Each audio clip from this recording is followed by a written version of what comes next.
next we're going to move on to the discussion. So if anybody has questions, you can make your way over to the microphone. And maybe I'll get started with a question for Dr. Goyal. A lot of our patients, unfortunately, are not candidates for clinical trials with targeted drugs. As you know, the chances of having things like an FGFR2 fusion mutation are quite low. In patients who are ineligible, do you still treat them with chemotherapy, given that you presented quite poor response rates to the chemotherapy regimens, or do you recommend supportive care for these patients? And if you do recommend chemotherapy, which regimen do you typically use? That's a great question. And I think the BATCH trial and the SAPPHIRE trial are both going to address that as well, because we want every patient to be able to have access to get onto a trial. So we're working on having immunotherapy-based trials, which I'm sure Katie is going to talk more about. But I certainly still try to get patients onto some sort of trial of a novel therapy. So if there are no clinical trials because they're not eligible for other reasons, then I will use something like FOLFOX or FOLFIRI or offer them best supportive care. But otherwise, I generally try to get them onto something that can potentially give them better response than chemotherapy. Thank you. He was first. Oh, okay. Over on this side.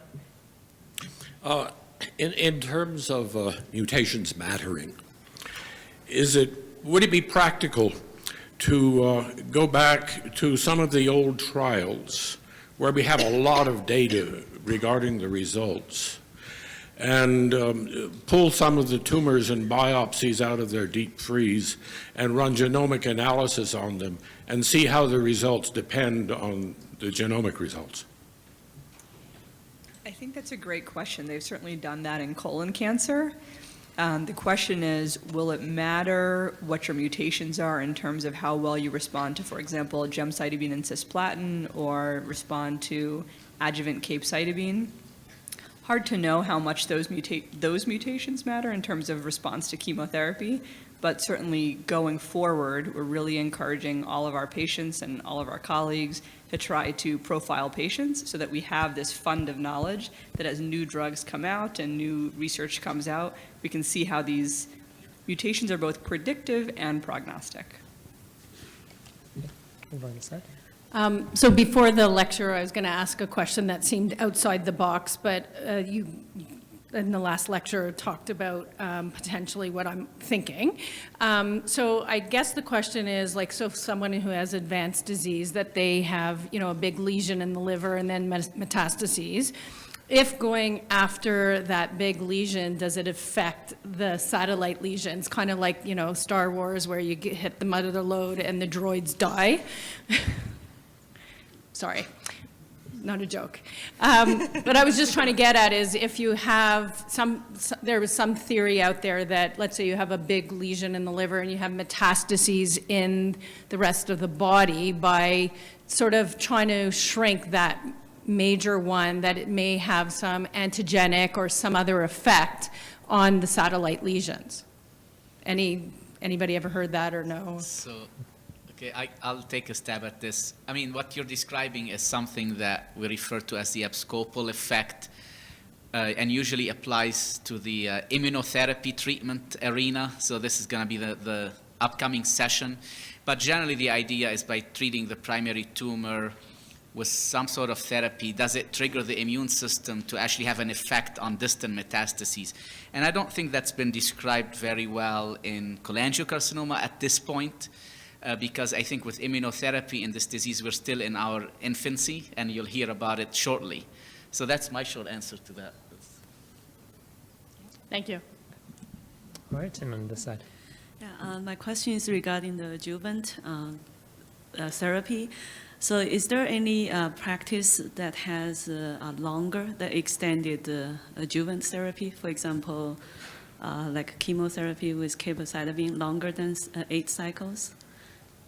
Okay, so your question whether there are studies looking at a longer duration of adjuvant therapy? Yes.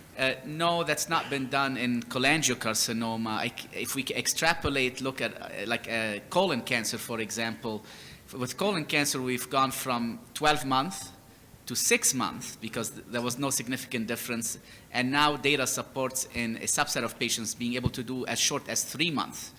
So longer adjuvant duration may not necessarily be always beneficial, but that's not been really studied in cholangiocarcinoma. So if it's in the situation of we finished the cycle of the capecitabine, the image shows okay, stable, nothing in there, but the tumor marker starts getting higher and higher. Under this situation, would the capecitabine as adjuvant continuation make sense?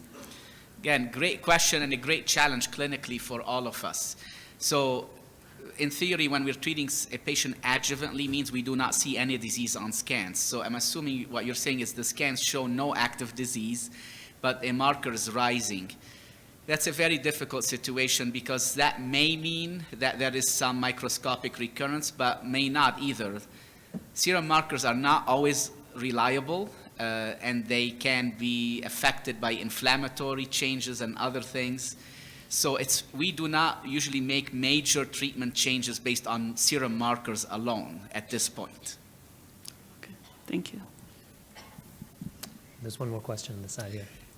Yeah, so given that patients have a limited amount of options, is there any sense, I was not overwhelmed by the data on adjuvant therapy post-resection, is there any sense of moving away from it to keep, for example, capecitabine as an option later down the road with recurrence? Again, great question. The idea, though, of adjuvant therapy is to improve the odds of cure. So even though you're right in the sense that we're not changing the cure rate from 20 to 100%, but there's certainly a subset of patients who seem to benefit, which is why the overall survival with the capecitabine was better than just observation. So it's all these incremental gains. We hope that with capecitabine, certain patients after surgery are having that benefit, and we're improving the proportion of patients who are getting cured. Delaying capecitabine to just use it at the time of recurrence does not benefit those patients who are going to be cured with it. So that's kind of a fundamental principle in cancer care in general that we go by. That's right. The way I always explain adjuvant therapy to patients is the idea that there's a subset of patients who, no matter what you do after surgery, they're already cured. So if you give them 6 months of chemotherapy, you're just giving them toxicity, you're not benefiting them. There's another subset of patients who, no matter what you do, even if you do the hardest hitting chemotherapy, you're not unfortunately going to cure them, and they're going to recur no matter whether you give them 6 months or not. And then there's this subset in the middle who they have 20 to 50 cells, and I'm just making that up, but they have some cells that are floating around in their body. You give them adjuvant chemotherapy, you mop up those those cancer cells, and then you cure them. We're not smart enough yet to figure out who's in each of those 3 buckets, so we give adjuvant therapy to everyone in the hope that we're converting some people who weren't going to be cured to be cured. And so one of the things we would like to do here at the Cholangiocarcinoma Foundation through our research network is actually capture people's circulating tumor DNA, so do a blood test after they undergo surgery. They're doing this in colon cancer right now to predict who needs adjuvant therapy and who doesn't. So if you have some circulating tumor DNA floating around in your blood, it may be helpful in helping us figure out who needs adjuvant therapy or not. Still early days, the technology has to mature, but certainly something that we are looking into actively for patients with cholangiocarcinoma to see if we can spare people unnecessary adjuvant therapy. Okay, so if there are no further questions, I'll invite Dr. Khoueiry up here, and he's going to chair the next session on immunotherapy.